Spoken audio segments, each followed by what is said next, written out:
নমস্কার তোমাদের সবাইকে সানা স্মাইল এডুকেশন সেন্টারে স্বাগত জানিয়ে আজকের ক্লাসটি শুরু করছি। আজকে তোমাদের সঙ্গে আলোচনা করব তোমরা যারা নবম শ্রেণীর দ্বিতীয় পর্যায়ক্রমিক মূল্যায়ন পরীক্ষা দেবে তোমাদের জন্য রায় মার্টিন প্রশ্নপত্র থেকে আজকে সমাধান করব নবম শ্রেণীর ভূগোল বিষয়ে মডেল নম্বর 13 অর্থাৎ 13 নম্বর স্কুলের যে সমস্ত ছোট ও বড় প্রশ্ন আছে তার সমস্ত প্রশ্নের উত্তরের সমাধান করে দেখাবো। চলো দেরি না করে মূল বিষয়ে যাওয়া যাক। একদিকে দেখো কোন অক্ষরেখার পরিধি সবচেয়ে বেশি, উত্তরটা লিখবে 0 ডিগ্রি, অপশন এ। দুইয়ে দেখো প্রশ্নের উত্তরটা হবে অপশন বি। পরবর্তী প্রশ্ন দেখো 3 দেখ পশ্চিমবঙ্গের মালভূমি অঞ্চলের উচ্চতম স্থান হলো, উত্তরটা লিখবে গোরগাবুরু, অপশন বি। 4 দেখো দ্বারকেশ্বর ও শিলাবতী নদীর মিলিত প্রবাহকে বলে রূপনারায়ণ, অপশন ডি। 5 দেখো একটি পর্বত বেষ্টিত মালভূমি হলো তিব্বত মালভূমি, অপশন ডি। 6 দেখো ক্ষুদ্রকণা বিসরণ দেখা যায়, উত্তরটা লিখবে বিষমসত্ব শিলা, অপশন বি। 7 দেখো পশ্চিমবঙ্গের সীমানায় থাকা স্বাধীন দেশের সংখ্যা হলো 3টি, অপশন বি। পরবর্তী দেখো শূন্যস্থান পূরণ কি আছে, প্রতিটি অক্ষরেখার দৈর্ঘ্য সমান। 3 দেখো টেথিস মহিকার থেকে সৃষ্ট পর্বত হলো হিমালয়। 3 দেখো ফ্রান্সের ভোজ পর্বত একটি স্তূপ পর্বতের উদাহরণ। 4 দেখো সূর্যের আপাত বার্ষিক গতিকে দ্রব্যমান বলা হয়। পরে দেখো শুদ্ধ অশুদ্ধ, এক একটা অশুদ্ধ, 2 একটা অশুদ্ধ, 3 একটা শুদ্ধ, 4 একটা হবে শুদ্ধ। পরবর্তী প্রশ্ন দেখো কি আছে, বিভাগ গ যার প্রশ্ন নম্বর 2, একটা আছে প্রতিবাদ স্থান কাকে বলে।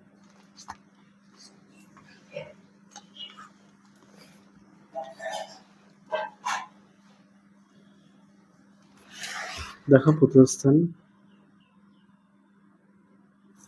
পরবর্তী প্রশ্ন দেখো কি আছে, খাদার ও ভাঙার বলতে কি বোঝো। খাদার ও ভাঙার,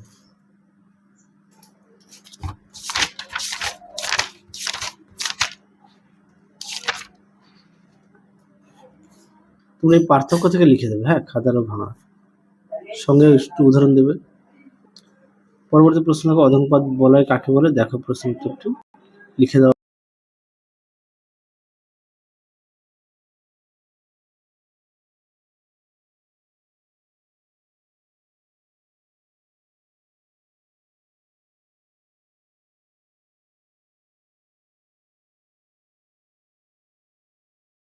আছে। পরেরটা দেখো ডেকান ট্রাপ কি, উত্তরটা দেখো। দেখো ডেকান ট্রাপ কি, এখান থেকে এই পর্যন্ত উত্তরটা লিখবে। পরবর্তী প্রশ্ন দেখো 5 দাগের আদ্র বিশ্লেষণ কি, দেখো প্রশ্নের উত্তরটি। আদ্র বিশ্লেষণ,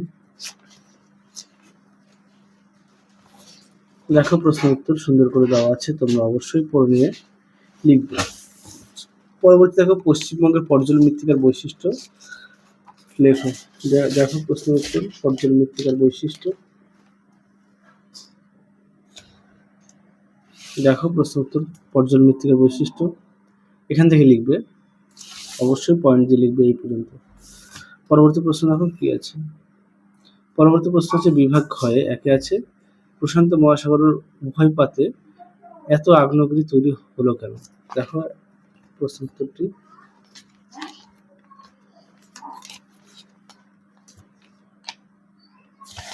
দেখো প্রশ্ন উত্তরটি সুন্দর করে দেওয়া আছে, তোমরা অবশ্যই পড়ে নিয়ে লিখবে, দেখে নাও। দেখো উত্তর এ পর্যন্ত লিখবে। পরবর্তী প্রশ্ন দেখো প্রমাণ সময় ও স্থানীয় সময় পার্থক্য, উত্তরটা দেখো। দেখো প্রশ্নের উত্তর, তোমরা এখান থেকে লিখবে, পরে দেখে নাও।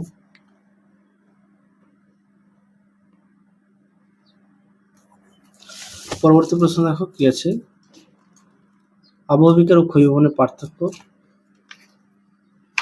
দেখো প্রশ্ন উত্তর।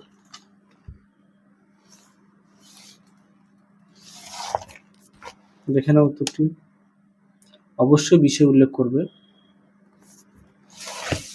পরবর্তী দেখো 5 দাগ পশ্চিমবঙ্গের প্রশাসনিক বিভাগ কটি ও কি কি, প্রতিটি বিভাগে 2টি করে জেলার নাম লেখো।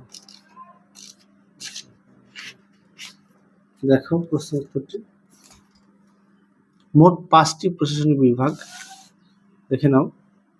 তারপরে বলেছে যে কোনো 2টি করে জেলার নাম, দেখো সবগুলো বিভাগের নাম লিখে তা 2টি করে জেলার নাম লিখতে হবে। এই দেখো যেখানে জেলার নাম দেওয়া আছে,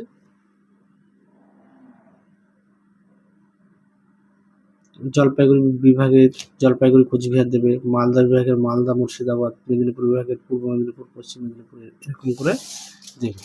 পরবর্তী দেখো বিভাগ এর কি আছে, যা প্রশ্নমান পাওয়া যায়, কি আছে, বিভিন্ন প্রকার মালভূমি চিত্র সহ বর্ণনা করো। দেখো প্রশ্ন উত্তর,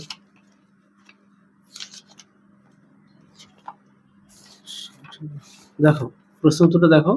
এই প্রশ্নটা আসে পরীক্ষায়, খুব খুব গুরুত্বপূর্ণ একটি প্রশ্ন, তোমরা অবশ্যই ভালো করে পড়বে, আর অবশ্যই চিত্র উল্লেখ করবে। দেখো উত্তরটি, অবশ্যই চিত্র উল্লেখ করবে।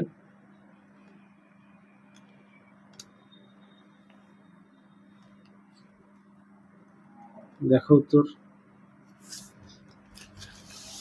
পরবর্তী প্রশ্ন দেখো, পশ্চিমবঙ্গের জলবায়ুতে মৌসুমী বায়ুর প্রভাব লেখো। এই প্রশ্নটা আগের সিটে দেখানো আছে, একটু দেখে নিও। তাহলে চলো আজকের মতো এখানেই সমাপ্ত করছি, আবার দেখা হবে খুব শীঘ্রই তোমাদের পরবর্তী ভিডিওতে। তোমরা সবাই সুস্থ থেকো, ভালো থেকো। আজকের মতো টাটা।